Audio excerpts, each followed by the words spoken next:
నది ఇక్కడ 1/2 కిలోమీటర్కి వచ్చేస్తుంది అనమాట. అంటే మిగతా అంతా కూడా లోపలికి వెళ్ళిపోద్ది అనమాట. ఆ వెడల్పు అంతా కూడా నది అయితే తగ్గదు కదా, నీళ్ళైతే తగ్గవు కదా, ఆ ఫ్లో అంతా కూడా డీప్ అయిపోతుంది అనమాట. అందుకే ఇక్కడ యాక్సిడెంట్లు ఎక్కువ జరుగుతుంటాయి. హాయ్ గైస్, ఇప్పుడు నేను మీతో షేర్ చేసుకుంటున్న ఈ వీడియో ఒక స్పెషల్ వీడియో. ఎందుకంటే ఈ వీడియో 360 కెమెరాతో రికార్డ్ చేశాను, అలాగే 8K క్వాలిటీ ఉంటుంది. దీంతో షూట్ చేస్తే అడ్వాంటేజ్ ఏంటంటే వీడియోని మీరు చూసేటప్పుడు ల్యాప్టాప్లో అయినా మొబైల్ అయితే మన ఏళ్ళతోనే ఫింగర్తో లెఫ్ట్ రైట్ తిప్పితే అలా తిరుగుద్ది వీడియో. ల్యాప్టాప్ అయితే మౌస్ పట్టుకొని పైకి కిందికి లెఫ్ట్ రైట్, అలాగే జూమ్ ఇన్ జూమ్ అవుట్, ఇలా అన్నీ మనకి ఏది నచ్చితే అది చూడొచ్చు అనమాట. అదే మామూలుగా షూట్ చేసిన వాళ్ళు ఏమి చూపిస్తే అదే చూడాలి మనం. కానీ ఈ వీడియో అలా కాదు. ఈ వీడియోని మీకు నచ్చినట్టు చూడొచ్చు, మీకు ఎక్కడ నచ్చితే అది చూడొచ్చు. ఎన్నిసార్లు చూసినా ఏదో ఒకటి మిగిలిపోయి ఉంటుంది. ఇంకోటి, VR హెడ్సెట్ ఉంటే మాత్రం ఇంకా ఎక్సలెంట్ ఎక్స్పీరియన్స్ ఉంటుంది. అసలు మీరు లొకేషన్లో ఉన్న ఫీలింగ్ కలుగుద్ది అనమాట. ఇప్పుడు మీరు లెఫ్ట్ రైట్ స్వైప్ చేయండి, ఫుల్ వీడియో మొత్తం ఎంజాయ్ చేయొచ్చు. ఈ వీడియోని ఎందుకు ఇలా షూట్ చేశానంటే, పోలవరం ప్రాజెక్ట్ ఈ సంవత్సరం కాకపోయినా నెక్స్ట్ ఇయర్ కంప్లీట్ అయిపోతుంది. వన్స్ పోలవరం ప్రాజెక్ట్ కంప్లీట్ అయిందంటే పాపికొండల విహారయాత్ర క్లోజ్ అయిపోతుంది. ఎందుకంటే ఇప్పటికే ఈ గోదావరి పక్కన ఉన్న పల్లెటూర్లు అంటే ముంపు ప్రాంతాలు ఏమన్నాయి అవన్నీ ఖాళీ చేయించి వాళ్ళందరినీ జంగారెడ్డి గూడెం దగ్గర వాళ్ళకి పరిహారం ఇచ్చేసి వాళ్ళకి స్థలాలు కూడా ఇచ్చేశారు. అక్కడ అందరూ ఖాళీ చేయించారు ఇక్కడ అందరినీ. ఇక ఈ వర్షాకాలం కాకపోయినా 2007 వర్షాకాలానికి అయితే మాత్రం కంపల్సరిగా 99% ఈ పాపికొండల విహారయాత్ర క్లోజ్ అయిపోద్ది. నెక్స్ట్ జనరేషన్ వాళ్ళు ఎవరైనా చూడాలంటే చూడలేరు. అందుకని నేను 360లో షూట్ చేశాను. నేను ఆల్రెడీ ఒక 2 వీడియోలు ఉన్నాయి పాపికొండల విహారయాత్ర యూట్యూబ్లో ఉన్నాయి. కాకపోతే అవి నా పాయింట్ ఆఫ్ వ్యూలో ఉంటాయి. నేను ఏది బాగుంటుందో అది షూట్ చేసి నా పాయింట్ ఆఫ్ వ్యూలో యూట్యూబ్లో పెట్టాను. ఈ వీడియో అలా కాదు, మీకు నచ్చినట్టు చూడొచ్చు.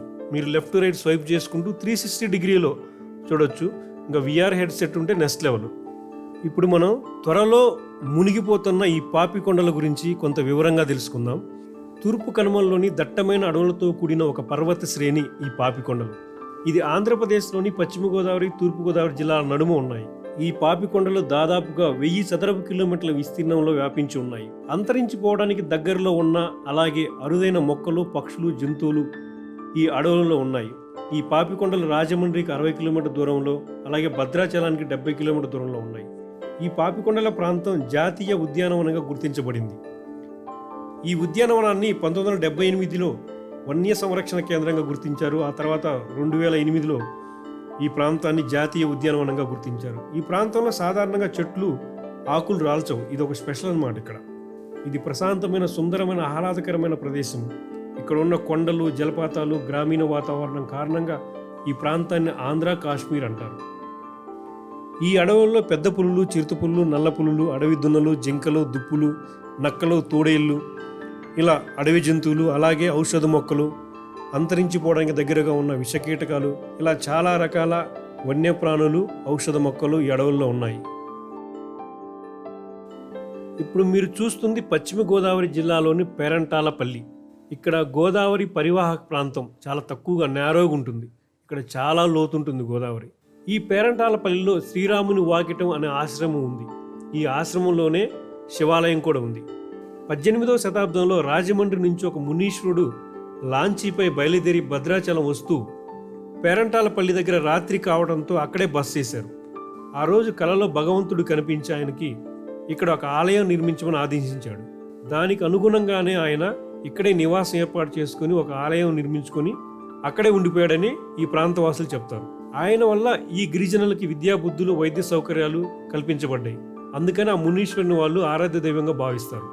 ఇక్కడ శివాలయంలో శివలింగం అలంకరణ చాలా బాగుంటుంది.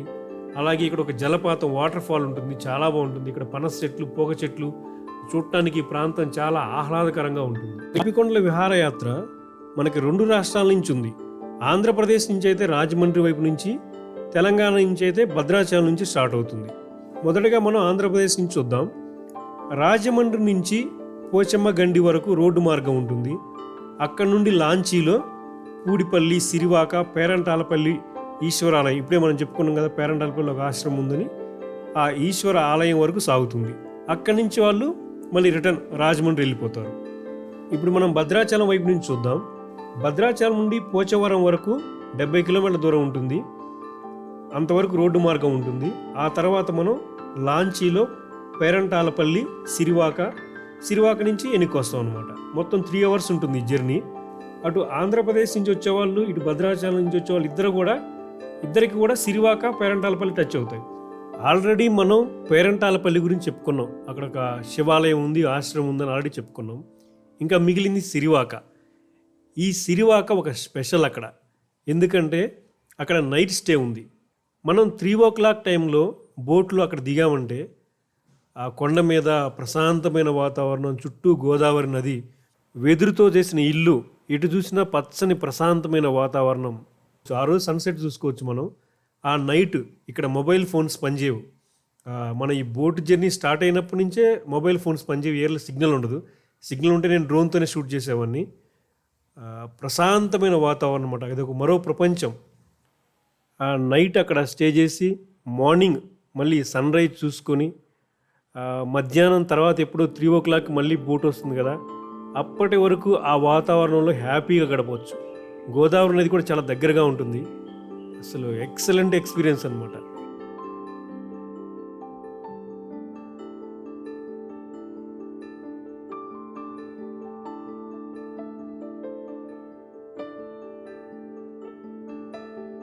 ఇక ఈ పాపికొండల ఏరియాలో చాలా సినిమాల షూటింగ్లు జరుగుతాయి.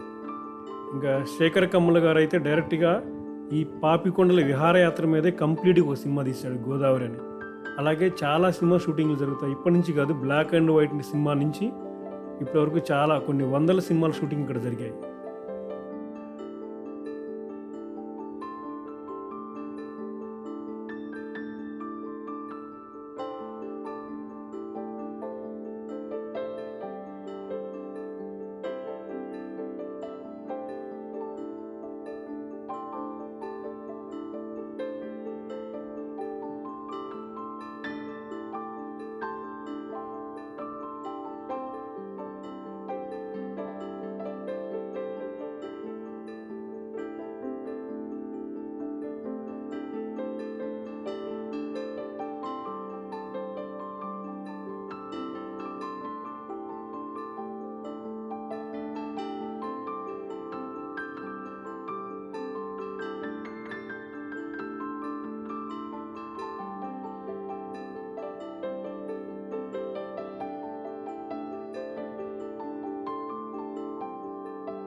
గోదావరి నది పరివాహక ప్రాంతం 2 కిలోమీటర్ల నుండి 4 కిలోమీటర్లు ఉంటుంది వెడల్పు.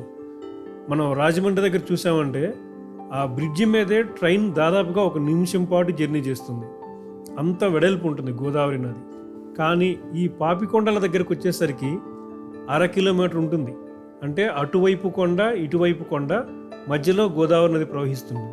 అంటే వెడల్పు వెళ్ళటానికి 2 కొండలు అడ్డంగా ఉంటాయి కాబట్టి గోదావరి నది లోపల అన్నమాట, అంటే డెప్త్ భూమి లోపల ప్రవహిస్తుంది అన్నమాట. అందుకే అక్కడికి వచ్చేసరికి సుడిగుండాలు ఎక్కువ ఉంటాయి, అలాగే లోతు ఎక్కువ ఉంటుంది. ఏదైనా కొంచెం ఎక్కువ ప్రమాదాలు జరిగే అవకాశం ఉంటుంది అన్నమాట ఇక్కడ. అంటే మనం చూస్తే వాటర్ కూడా థిక్ గ్రీన్ కలర్లో ఉంటుంది ఇక్కడ పాపికొండ దగ్గరికి వచ్చేసరికి.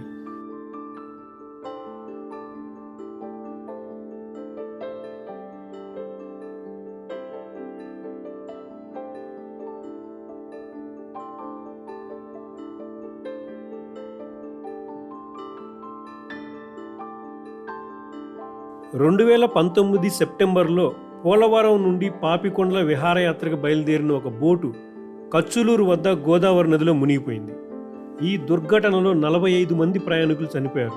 26 మంది మాత్రమే సురక్షితంగా బయటపడ్డారు.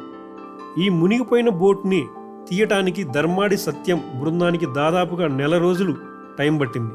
అంటే దీన్ని బట్టి మనం అర్థం చేసుకోవచ్చు అక్కడ గోదావరి నది ఎంత లోతుగా ఉంటుందో అని. ఈ దుర్ఘటన జరిగిన తర్వాత దాదాపు 2 సంవత్సరాల పాటు ఈ పాపికొండల విహారయాత్ర 2 రాష్ట్రాల వాళ్ళు, అటు ఆంధ్రప్రదేశ్ ఇటు తెలంగాణ 2 రాష్ట్రాల వాళ్ళు ఆ పాపికొండల విహారయాత్రని రద్దు చేశారు. మళ్ళీ 2 సంవత్సరాల తర్వాత అంటే 2021 డిసెంబర్ 18వ తారీఖున పరిమిత సంఖ్యతో పాపికొండల విహారయాత్రని మళ్ళీ స్టార్ట్ చేశారు. ఈ యాత్ర సజావుగా సాగడానికి రెవెన్యూ డిపార్ట్మెంటు, నీటిపారుదల శాఖ, పోలీస్ డిపార్ట్మెంటు ఈ ముగ్గురు సమన్వయంతో కలిసి పనిచేస్తారు. ప్రతి బోట్లో శాటిలైట్ ఫోన్ ఉంటుంది, అలాగే GPS ట్రాకర్ ఉంటుంది. కంపల్సరిగా టూరిస్టులు లైఫ్ జాకెట్లు ధరించాలి. ఇలా రకరకాల రూల్స్తో మళ్ళీ సురక్షితంగా ఈ పాపికొండల విహారయాత్ర స్టార్ట్ అయింది.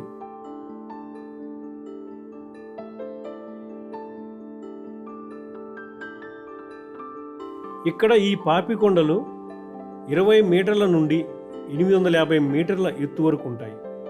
ఈ పోలవరం ప్రాజెక్టు కంప్లీట్గా పూర్తయిందంటే ఈ పాపికొండలు మునిగిపోతాయి. అంటే ఎంత ఎత్తు వరకు నీళ్ళు వస్తాయో మీరు అర్థం చేసుకోవచ్చు. భద్రాచలంలోని శ్రీరాముని ఆలయం మాత్రమే ఉంటుందంట. దాదాపుగా ఈ ప్రాంతం, ఈ 7 మండలాలు మొత్తం మునిగిపోతాయి. మనం ఈ విహారయాత్రకి వెళ్ళేటప్పుడు గోదావరి నదిలో మనకి ఎడం వైపున కుడివైపున కొండల మీద గ్రామాలు కనిపిస్తాయి. ఆ గ్రామాలన్నీ ఖాళీ చేయించారు. ప్రస్తుతానికైతే లేవు అక్కడక్కడ ఉన్నారు, కానీ దగ్గరుండి అందరినీ ఖాళీ చేస్తున్నారు, సురక్షితమైన ప్రాంతాలకు పంపిస్తున్నారు.